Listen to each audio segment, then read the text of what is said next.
weather is brought to you by the Medical Center. Finally, some rainfall over southern Kentucky last evening, but it wasn't quite enough to make up that deficit of almost 3 3/4 inches now year to date. And much of that deficit came during the month of June. Now that we're into July, we're into a pattern now that is going to be quite unseasonable for this time of the year, especially for the 4th of July.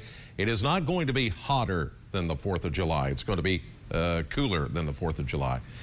Okay, here's a look at First Alert Live Doppler radar this morning. I know it gets a little confusing when these unseasonably cooler air masses move in, but hey, we'll take it just in time for the holiday weekend. 69 degrees right now.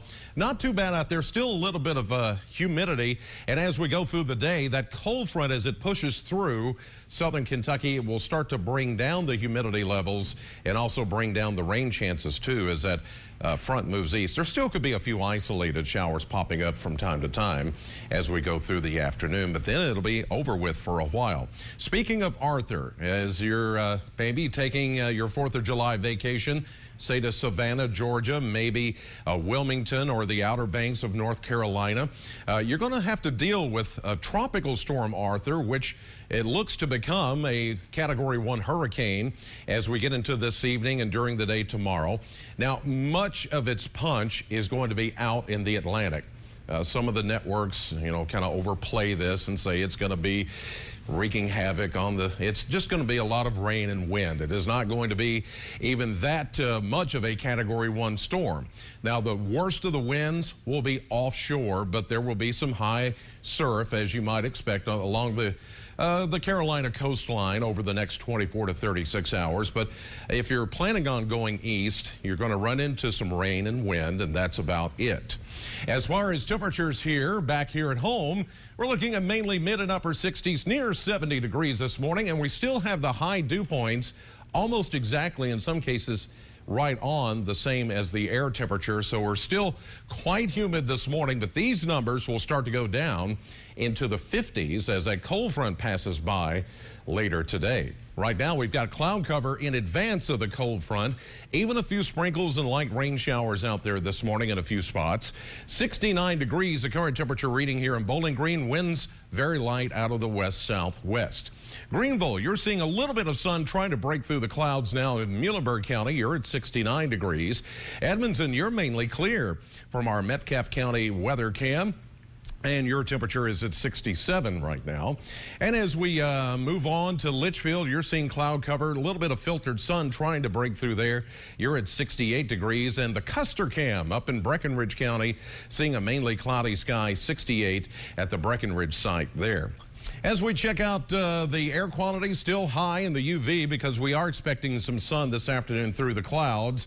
Ozone and molds are in the moderate category. Pollen count is now running low. Lake Cumberland, that's our hometown forecast for today, brought to you by the Kentucky Lottery. 86 today for Columbia and Russell Springs. 87 Albany, 87 for Burkesville. The Powerball jackpot for tonight's drawing estimated to be at $90 million. And the Mega Millions drawing, when I went to the website, it's just said to be determined. So who knows? It could be $1, it could be 100 million, I don't know. 69 degrees, you may want to check back later on that one. 69 at the Bowling Green Airport at this hour. Refreshingly cooler air behind that system that is going to come through Kentucky today. The showers that we had last night were nice, but not the beneficial rains that we need. So anything we pick up today would just be isolated in nature, and then it's just going to move away. As this front is going to be a game changer. This is the one that's going to usher in the cooler, less humid air, the drier weekend that we're looking for here, just in time for all the 4th of July festivities. There's our high pressure ridge. It's looking good, and it's going to kind of rule the roost over the next few days. But again, as I mentioned, if you're headed east, not only that front, but also what will become Hurricane Arthur over the next 24 hours along the eastern seaboard. So it's going to be a little tricky if you head east. Partly sunny, an isolated shower chance today, and a high of 88. For tonight, becoming clear and cooler, 61. Tomorrow, mostly sunny, less humid, and cooler. Some of you may not make it out of the upper 70s. We'll say 80 for a high temperature, but a cool 57 tomorrow night as you go see the fireworks. Friday the 4th, Mostly sunny, 83, and another cool night on Friday night. Saturday, 85, and a little more humidity coming back for Sunday, Monday, and Tuesday. And with that will come some rain showers.